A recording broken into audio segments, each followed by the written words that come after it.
नमस्कार। मैं doctor Surendra Singh, assistant professor, BSR government arts college Alwar. आज मैं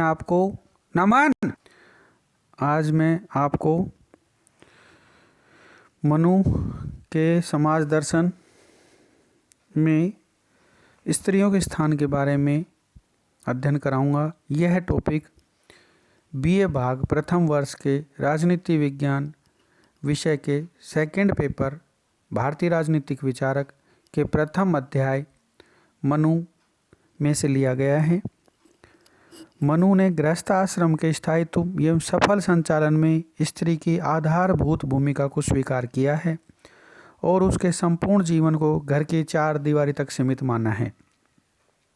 इसके साथ ही स्त्री की सामाजिक स्थिति संबंधी विवरण पर दो अन्य तत्वों का भी प्रभाव दिख पड़ता है। नंबर 1, स्त्री की प्रकृति व मनोविज्ञान के बारे में मनु की मान्यताएं। दूसरी बात है मनु ने के युग की विशेषताएं, जो कृषि प्रधान, धर्म प्रधान एवं पुरुष प्रधान था। मनु ने स्त्रियों की स्वतंत्रता का पूर्ण निषेध किया है, क्योंकि वे मानते हैं कि ब्रह्मा ने स्त्रियों के स्वभाव में कुछ ऐसे दुर्गुण और दोष रखे हैं, यदि उनको स्वतंत्रता दी जाएगी तो उनमें व्यभिचार आदि के दोष उत्पन्न हो जाते हैं। अतः पुरुषों का कर्तव्य है कि वे सदैव ही स्त्रियों पर नियंत्रण रखें। मनु के अनुसार स्त्रियों के चरित्र के कपटीपन को पुरुष तो क्या देव भी समझने में असमर्थ होते हैं। मनुस्मृति ने पारिवारिक जीवन में भी स्त्री को कार्यों के निर्णय की स्वतंत्रता का निषेध करते हुए कहा है कि स्त्री को बालपन में पिता, तरुण अवस्था और वृद्धावस्था में पति का अधीन रहना चाहिए। यदि पति की मृत्यु हो जाए तो भी वह स्वतंत्र नहीं होती है, अपितु उसे क्रम से पूर्ववर्ती अभाव में उत्तरवर्ती की अधीनता में रहना चाहिए। पति के अभाव में पुत्र, पुत्र के अभाव में पति के कुटुंब, पति के कुटुंब के अभाव में पिता के कुटुंब, इन दोनों के अभाव में जाति के वृद्ध पुरुषों तथा इसके भी अभाव में राजा आदि का अधीन ही स्त्री को रहना चाहिए। यह उल्लेखनीय है कि मनु ने विवाह के बाद पिता की संपत्ति में पुत्री के अधिकार को स्वीकार नहीं किया है। उन्होंने विवाहित स्त्री का एकमात्र अधिकार पति सेवा ही बताया है। यद्यपि स्त्री संबंधी मनु के उपरोक्त विचार आधुनिक युग की दृष्टि से अनुदारवादी हैं और उनकी आलोचना भी की जाती है, किंतु मनु ने पारिवारिक जीवन में स्त्री के महत्व सम्मान को भी प्रकट किया है, उसको संपत्ति का अधिकार भी दिया है और उसके मातृत्व के अधिकार को भी स्वीकार किया है। इस बारे में मुख्य बातें निम्नलिखित हैं। नंबर 1, पुरुष के समान ही स्त्री भी ब्रह्मा के शरीर का अर्धभाग है और वंश वृद्धि में उसका भी महत्व है, अतः स्त्री की उपेक्षा अनुचित है और स्त्री घर की शोभा, धन और लक्ष्मी होती है, अतः उसका पूर्ण सम्मान और आदर किया जाना चाहिए। जिन परिवारों में स्त्रियों का समुचित आदर किया जाता है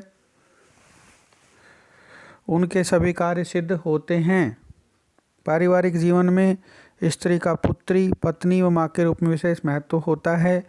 मनु का मत है कि पुरुष को परिवार की सभी स्त्रियों के प्रति अपने दायित्वों की पूर्ति करनी चाहिए। जो पुरुष पुत्री, पत्नी व माँ के प्रति अपने दायित्वों को पूरा नहीं करता, समाज में निंदा का पात्र होता है। पत्नी का अनादर करने वाले पुरुष को राजा द्वारा दंडित किया जाना चाहिए। तीसरी बात है पुत्री का अपनी माँ के धन पर अधिकार होता है। चौथी बात है धार्मिक अनुष्ठानों की सफलता के लिए पति के साथ पत्नी की उपस्थिति अनिवार्य है।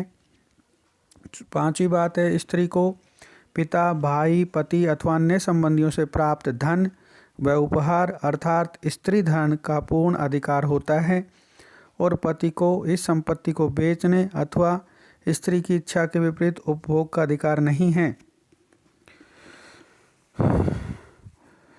और पति से पुत्र की कामना की पूर्ति नहीं होने की स्थिति में पत्नी को शास्त्र की मर्यादा के अनुसार पति के सगोत्री, देवर आदि पुरुष से नियोग का अधिकार है। पुरुष को अपनी पत्नी अथवा पत्नी से उत्पन्न पुत्र को बेचने का अधिकार नहीं है।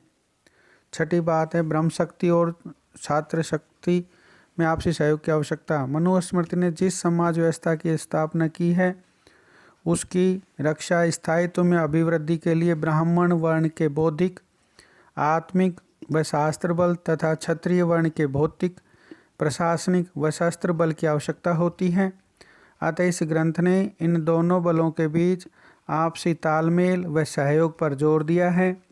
ब्रह्म शक्ति और छात्र शक्ति के महत्व को बताते हुए मनु कहते हैं, ब्रह्म धर्म का मूल है, उसका अग्रभाग राजा होता है।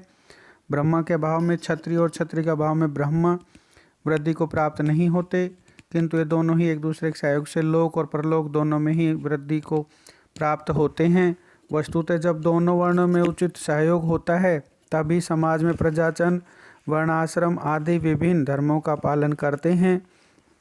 मनुस्मृति का मूल भाव यह है कि राजाजन्य वर्ग क्षत्रिय वर्ण को ब्राह्मण वर्ण के नेतृत्व में अधीन रहते हुए अपनी दंड शक्ति का धर्मानुसार प्रयोग करना चाहिए। डॉक्टर श्यामलाल पांडे के अनुसार मानव धर्म शास्त्र में वर्णित ब्रह्म शक्ति और छात्र शक्ति के सामंजस्य एवं ब्रह्म शक्ति का अधीन छात्र शक्ति के रहने से प्राणी मात्र का कल्याण होता है। इस सिद्धांत की स्थापना यजुर्वेद में भी की गई है। धन्यवाद।